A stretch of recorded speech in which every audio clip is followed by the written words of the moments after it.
Russia దెబ్బకి భయపడిందనాలా? లేకపోతే Russia తో ఉన్నటువంటి స్నేహాన్ని దృష్టిలో పెట్టుకొని జరిగిందో తెలీదు గానీ, అమెరికా మాత్రం ఉక్రెయిన్ విషయంలో ఏమీ సహకరించట్లేదు. దూరం దూరంగానే ఉంటుంది.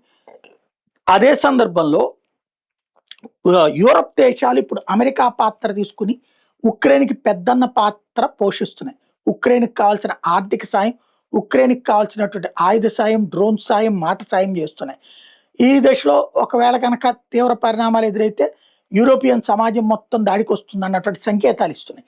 ఈ నేపథ్యంలో రష్యా అధ్యక్షుడు పుతిన్ యూరప్ దేశాలకు ఒక వార్నింగ్ ఇచ్చాడు. అణు హెచ్చరిక జారీ చేశాడు. ఒకప్పుడు హిరోషిమా, నాగసాకి మీద దాడి చేసినప్పుడు ఎంత పవర్‌ఫుల్ ఉందో అణుబాంబులు, దానికి 4 రెట్ల పవర్‌ఫుల్ అయినటువంటి అణుబాంబులు మా దగ్గరున్నాయి. అణు వార్ హెడ్స్ ఉన్నాయి. రష్యా కనుక దాడికి దిగితే అమెరికా ఇచ్చేటటువంటి సిస్టమ్స్ ఫెయిల్ అవుతాయి అన్నటువంటి సంగతి తెలిసిందే.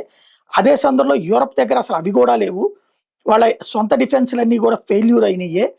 మేం గనక దాడి ప్రారంభిస్తే యూరప్ తగలబడిపోతుంది. కాబట్టి యూరప్ సమాజం గుర్తించాలి. ఉక్రెయిన్‌కి అండ నిలవడం మానాలని హెచ్చరికిస్తున్నారు.